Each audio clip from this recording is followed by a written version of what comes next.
This is miracle leaf and garlic. Miracle leaf and garlic. Ewé àbámọ̀dá àti ayò. Kí la fẹ́ fi ṣe, báwo la ṣe fẹ́ lò, kí ló ń ṣiṣẹ́ fún? Mo ti fún ọ̀kan ṣẹ́ yìí ní bí 2 months ago. Wọ́n ní ikọ́ ń dà wọ́n láàmú gan-an. Kò sí nǹkan táwọn ò tí ì lò, wọ́n ti lò. Mo wá fún wọn. Ṣé rí, wọ́n lò ó, wọ́n dẹ̀ rí gbígbàdúrà. Wàláhì wọ́n rí gbígbàdúrà. Inú wọn dùn, wọ́n pè mí, wọ́n ṣe kí ni, wọ́n appreciate gan. Màá fún lóríṣìí nǹkan 3 tá a lè lò. Tó jẹ́ pé tá a bá ń wúkọ́, a lè lò ó tá a dẹ̀ rí kí ni, tá a rí àyípadà dáadáa. Àkọ́kọ́ ń bẹ̀ ní ẹ jẹ́ ká wá garlic ẹyọ kan. Ká dẹ̀ já ewé àbámọ̀dá náà ẹyọ kan láàárọ̀. Bá a bá ti wá já, ẹ jẹ́ ká ṣan ewé yìí nù dáadáa.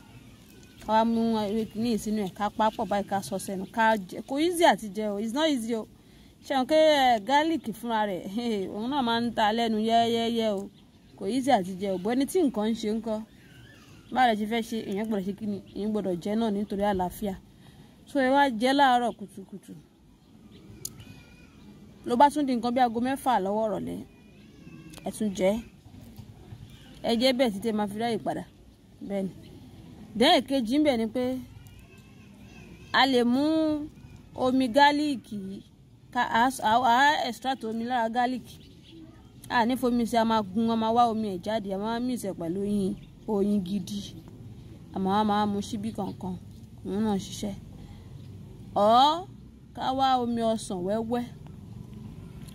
Omi ọsàn wẹ́wẹ́ ni o. Tí ì ṣe èyí tó ń pé wọ́n ti mix o. Torí àwọn tó ń tọ́ omi ọsàn wẹ́wẹ́ yẹn, kódà mo rọ́mọ lọ́ra kan tá máa fi ṣí pa fẹ́ bù sẹ́nu bá iṣẹ́ ló dàbí omi. Wọ́n ti mix ayé ẹ̀ pa. So èyí tó ti ń dáa jù bẹ́ẹ̀ ni pé tá a bá lè rí, tá a rà, tá a wá yọ omi ẹ̀ fún ara wa, wàláhì ò dáa. Tá a bá wá rí láti yọ omi ẹ̀ fún ara wa, ká ọ̀dọ̀ àwọn tá a bá ti ń rà, tá a bá ti trust wọn, wọ́n á ti mọ̀ pé àgídí lélẹ́yìí ń fẹ́. Tó bá tiẹ̀ fẹ́ wọ́n yẹn, àmọ́ kó wọn máa rà. Ẹ máa wá bù sínú ike kan, ẹ máa wá mú oyin.